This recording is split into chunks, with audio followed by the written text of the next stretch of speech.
What is going on YouTube? Lamont at large. Today we are in St. Martinsville, Louisiana. Population about 5,000 or so. Not much happens here in this quaint little town.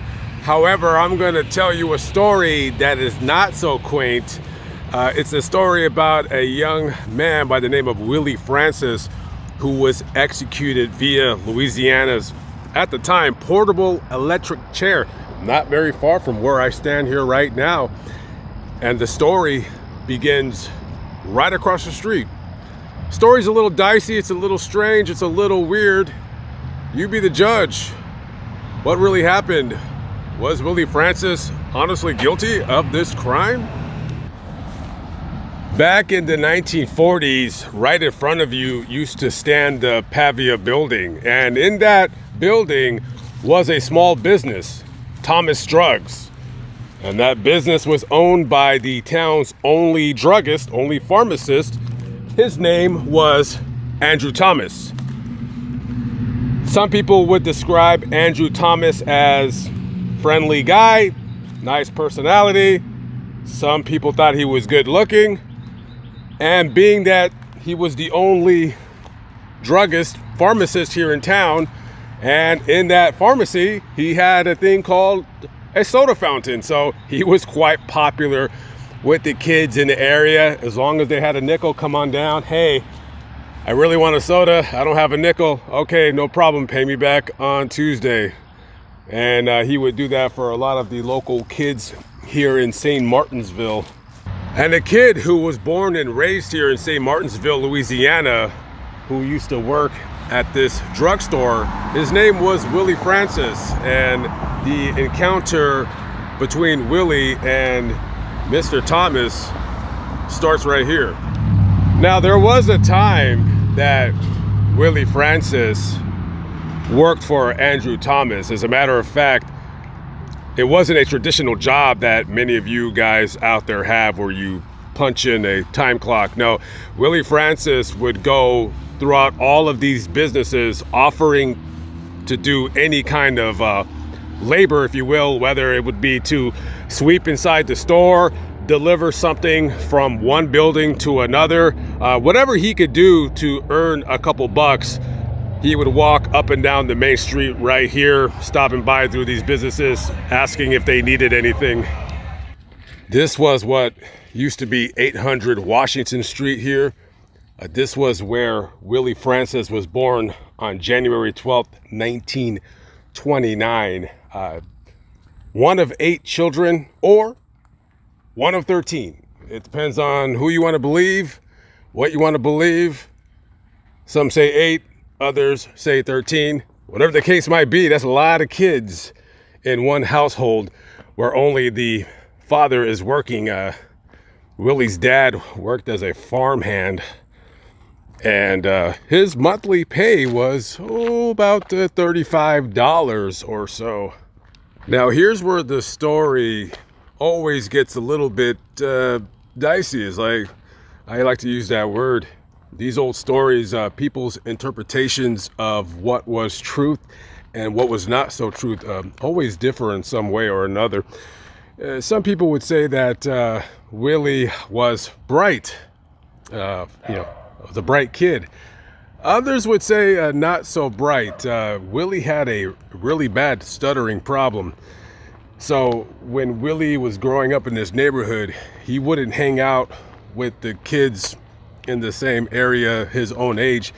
He would oftentimes play with kids 3, 4, and 5 years younger than him, and it was said that he didn't really like to go out too much. He was more like a mama's boy, so he would always stay home with his mom and help her do the chores. And when you got a stuttering problem and you don't have any money and you're poor and the school system here sucks, and you probably need some kind of schooling to kind of correct that stuttering problem, that wasn't, from what I can tell, really afforded to Willie. So him growing up this area, he would walk down this very same street that I'm walking on, make that left onto Main Street, and it's a new day. time to make a dollar, see if anybody needs anything done, anything swept up outside their shop. November 11th, 1944 normally would have been a typical day here in St. Martinsville. It's about 8:45 a.m. and there's a customer outside of Thomas Drugs, and they're wondering, hey, what's the deal? It's 8:45. This guy's supposed to be open at 8 a.m. This was unlike Andrew to be late to his own business. I mean, people need to get their prescriptions filled.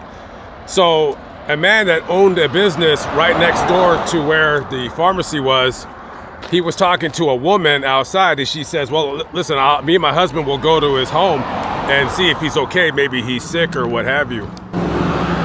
Andrew lived right across the street from Evangeline Park, which is this area right here. I could not find his exact address, but I imagine it would be one of these houses right here where he used to live at. So they roll up to his home and they pull in to the driveway, and right between where the door is and where the walkway would be, let's just say like right here, for instance, his body would have been right in the middle of your screen. So they immediately drive back into town and alert the chief of police, who was Claude Thomas. He's the brother of Andrew. So they run back over here, come down this way, and right over here is where they found Andrew Thomas dead. You gotta think to yourself, what the hell happened? Your own brother? Who could have done such a thing? So we start from square one. What the hell happened? Who killed Andrew Thomas? Small town murders such as the one that I just told you about typically don't happen every day. So it is something that was talked about for the better part of 9 months, because that was how long the killer was free to roam the streets here in St. Martinsville. And during that time, people would say, hey, maybe it was that guy, or maybe it was that guy, or whoever guy they were blaming. Hey, you know, maybe it was a woman who he was messing around with, and a jealous husband / boyfriend went there to kill him. Now, you know, I did see Andrew Thomas's vehicle outside of Miss Beatrice's house. Her husband works the oil fields, so while he's away outside of town, he's drilling for oil. And so, hey, maybe Mr. Eligible Bachelor Andrew Thomas, maybe he's doing his own drilling, if you know what I mean. But then that doesn't make any sense. Well, what do you mean? Why doesn't that make any sense? He's a good-looking guy, from what I read on the newspapers. He doesn't have any kids. He owns his own business. I mean, he's a hot commodity. Girl, what are you talking about? That man's gayer than an $8.50 bill. Gay? Well, that was a rumor that was going around, that Andrew Thomas was gay. Or was he gay, or was he? I mean, does it really matter? You just got a bunch of small town people that just gossip away. Just gossip, gossip, gossip. Nobody really knows what's going on, but during those 9 months, there's a killer possibly walking around this town. Maybe he's from the big city. Maybe he's from Baton Rouge. Maybe he's from Lafayette, just came here and did whatever. Now, from what they gathered just from the evidence, they're thinking it was a robbery because his watch was missing that he would always wear, and his wallet was also missing. So who knows who killed this person until that 9th month. That 9th month, then they found out exactly who killed him, supposedly. Now, this is where I let you guys play what if, or play armchair detective, because I'm basically playing it as well, walking around here in St. Martinsville in the square. Do not ask me how they felt to arrest a 16-year-old Willie Francis for the murder of the 53-year-old pharmacy owner, Andrew Thomas. But they arrested this kid. They arrested 16-year-old Willie Francis. And, well, you know what? He confessed. Yeah, he did it. As a matter of fact, let me read to you really quickly what he wrote as his confession. Quote, I, Willie Francis, now 16 years old, I stole the gun from Mr. Oxy at St. Martinsville, Louisiana, and killed Andrew Thomas November 9th, 1944, or about that time at St. Martinsville, Louisiana. It was a secret about me and him. I took a black purse with card number 1280182, in it $4. I also took a watch on him and I sold it in New Iberia. That all I am, said, I throw gun away, 38 caliber pistol. Now, I forgot to mention in the story earlier, they did recover the murder weapon. It was a 38 caliber revolver that was stolen from one of the deputies here in town out of their vehicle. So they got the murder weapon. They got the confession from this little punk. By the way, a little secret between me and him. What secret was that? Well, it doesn't really matter. That's not important. What's important now is that they got the killer, and he also signed another confession the next day, but it wasn't as in detail as this one. So the deputies, they take Willie Francis on a 15-minute drive down to New Iberia to the place where he sold the watch. They find the place and they find the watch. Now, the shopkeeper, he really can't ascertain exactly who sold him the watch. He doesn't really know. All he remembers is he thinks he bought the watch off of somebody. Hey, listen, you don't want to get in trouble for buying stolen goods. I mean, why are you buying expensive watches from these black kids coming into town? They're broke. You can get into a lot of trouble. So he's just like, I don't really know, but there's the watch. You take it, you do whatever you want with it. So they take the watch. They have the gun. They have the bullets. They have the signed confession. This guy is immediately, because back in those days, any murder that was committed was almost automatically a death sentence, especially if you were black, and especially if the victim was white. There's no ifs, ands, or buts about it. So they would have a 2-day trial here in St. Martinsville. Willie's lawyers, they didn't present any evidence for Willie's innocence.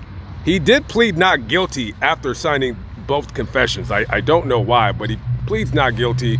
They go to trial, and they didn't call any eyewitnesses, character eyewitnesses, nothing of a kind.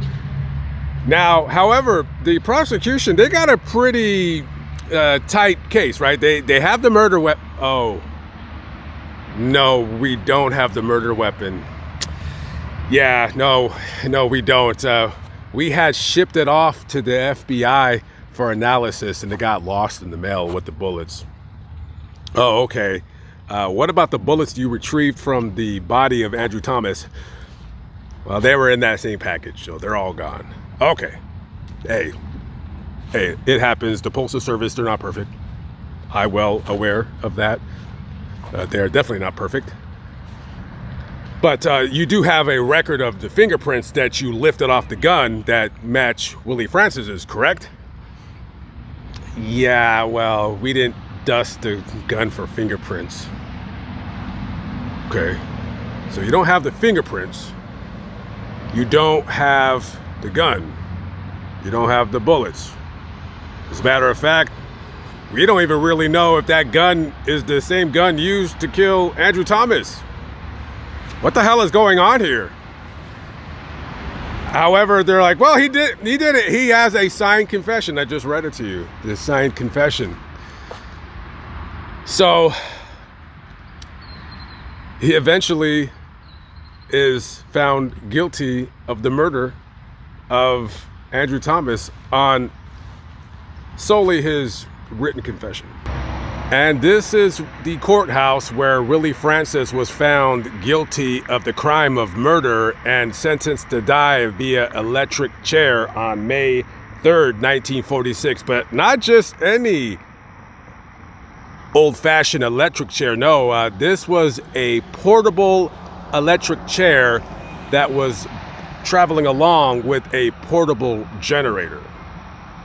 Now, the reason why Louisiana used a portable electric chair is because, well, no parish or city in Louisiana wanted to be known as the electrocution death penalty capital of Louisiana. Nobody wanted it in their backyard. It's fine. I approve of the death penalty. Just don't have it where I live.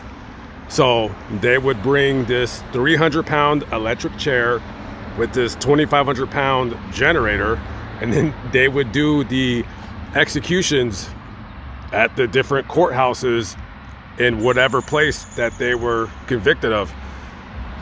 So Willie Francis sat in the jail here awaiting his execution, and it says that he would practice walking up and down the hallways of the jail, trying to practice for the day that would come where he would be executed, being that he wanted steady legs. If he was going to die, he wanted to die a man. He wanted his dad to be proud of him, you know, that he wasn't going to faint as he walked to the electric chair. So on May 3rd, 1946, they strapped him in, and 2,500 volts of electricity is going to go through his body. So they put the black hood over his face, they strap him in the chair, and they give the person flipping the switch the okay. So they hit the switch, and those 2,500 volts of electricity is coursing through Willie's body. And when they shut the switch off, everybody was shocked to see that this guy was still breathing. Oh, what the hell is going on here? And they flip the switch again. More electricity goes through his body. He's convulsing, he's, writhing in pain. And then finally they take the switch off again, and he starts screaming, I can't breathe, get this mask off of me. So everybody's looking around, they're like, what the hell happened? So he survived the electrocution. He survived. They took him back to his cell. And, well, first of all, you got to figure, obviously, there's a malfunction with the chair. Now, I'm not really sure what the exact malfunction is or was. But normally, there was a person that was, at least, he knew about electricity. I don't know if he was like a certified electrician. But the person that would normally operate the electric chair, the traveling electric chair, for some unknown reason, and I don't know this, they were not traveling here. So the setup of the electric chair was tasked to a person that worked at a prison along with a prison trustee. So when they get to town the night before, the story goes as follows, that they basically had a good old time drinking. These guys had never done this before, and I'm sure they were pretty nervous, so they wanted to just steal their nerves, have a drink. They're the ones that set this up, so more than likely, it was probably some kind of a bad connection, a bad ground. I mean, who the hell knows? So instead of the electricity going to his body, it probably just shot into the concrete where the chair was anchored to. But all these people that were standing on this very grass, who were praying for a miracle, they got their miracle. He survived the electrocution, but he would not survive the second one. Now, Willie's case would go all the way on appeal from the Louisiana Supreme Court all the way up to the United States Supreme Court. And you had 9 justices, 4 were for and 4 were against the appeal. So the final vote went down to one Supreme Court Justice, Felix Frankfurter. And, he thought about it for a while. He said, let me see, what should I do? Go do it. He basically said, go ahead, flip the switch. Hey, go ahead, you have my blessing. And I'm sure there's more to it than just that. I'm pretty sure it would weigh on the minds of any average man, being that you're responsible for the death of another. However, he's following the law, and he says, go ahead and do it.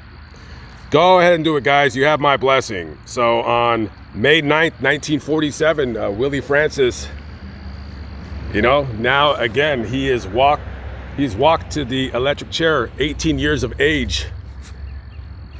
And he's strapped in, and this time the electrocution was a success. He was executed at around 12:10 p.m. and it went smoothly and according to plan. Now, the actual electrocution was described in a newspaper article as being a small brick building. Now, if you see in this picture, somebody had probably taken the picture somewhere in front of this courthouse right here. And as you can see in that picture, you see that little brick building. It looks like it would be past this right here, because this wasn't all here before. The right side of the building, it looks like it's going under some kind of renovation. So they would have took the picture right here. So right there would have been that little brick building where the electrocution took place. This here's the Union Baptist Cemetery, probably not even 2 or 3 blocks from where Willie used to live.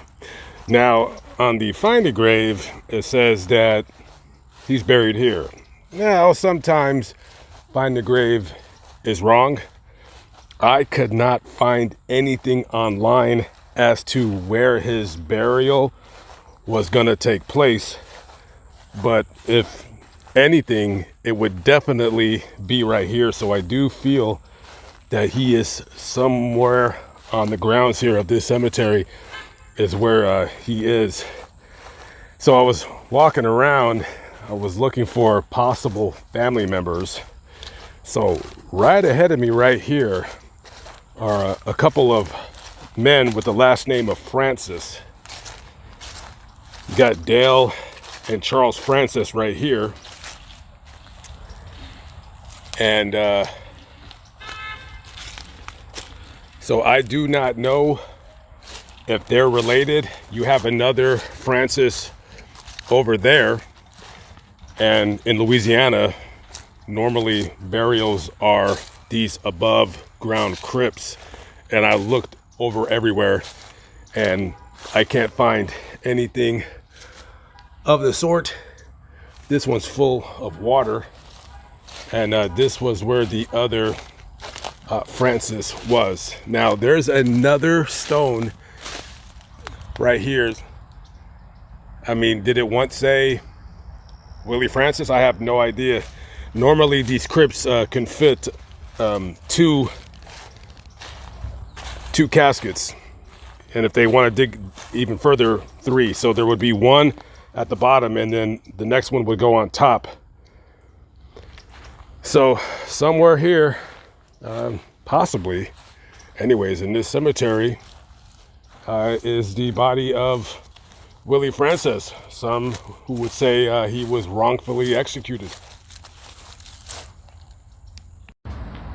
About 1.5 miles down from where Thomas Drugs used to be is the final resting place of Andrew Thomas, right here.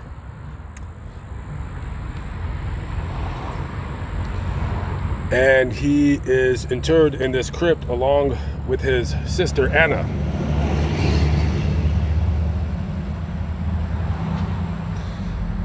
Something peculiar I was reading about the case. So remember earlier when I read you Willie's written statement confessing to the crime and how he had elaborated to some form or another of a secret Now, I don't know if this is true or not, but a woman by the name of Stella Vincent, who was living in Florida at the time of her death, it was written that on her deathbed that she was talking to her sister Edith, and she says, you know, back in St. Martinsville, I used to work for a guy named Andrew Thomas at a drugstore, and I quit my job because one day I came into work and I seen something revolting that made me want to quit on the spot.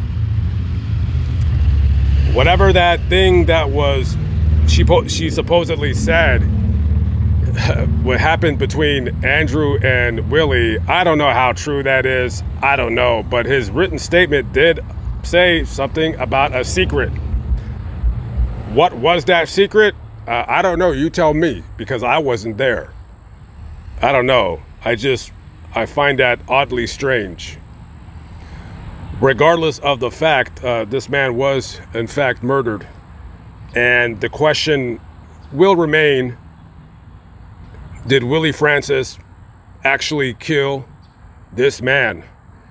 And also, let's not forget that the prosecution had a terrible case, and also the defense, they didn't call to the stand to have the neighbor of Andrew Thomas take the stand, because she did tell the police that the night of his murder, they heard 5 loud gunshots in rapid fire succession around midnight, and when they looked outside their window, they seen a car with headlights on. But they figured it was just somebody from the military base close by shooting a weapon. So their testimony wasn't brought into his trial. And Willie, his family, they were very poor. They couldn't afford a car. That was a luxury that was not afforded to them. And Willie never had a car, was never known to have a gun, was never known to be violent, and he didn't have an arrest record before this case took place. And another question, how the hell did he get from here down to go sell that watch? I mean, 15 miles away or so down in New Iberia. I mean, how did he get down there to sell a watch? So things don't add up in this case. I'm not saying Willie was innocent or guilty. I don't know, but I will say this. You're going to execute somebody, you don't have the murder weapon, you just have a signed confession. And we all know that that could have been coerced. We don't know. They could have told him, hey, we'll give you $50 if you take the rap for this murder. And even his sister, Willie's sister, did say that he was, I want to say the word unusual. So he did, more than likely have some kind of a learning deficit, but we don't know. We don't know. It's just it's one of those strange stories. Anyways, that's the story. I'm sticking to it. Okay, guys, I'm out of here. I found it just in time. The sun is going down, and I'm out of here. I'm heading towards Opelousas, a little bit north of Opelousas. We're gonna do a story in that general vicinity. Live but not live, still alive by the grace of God. I am Lamont at large. I will see you on the next video. Be good, y'all. Peace out.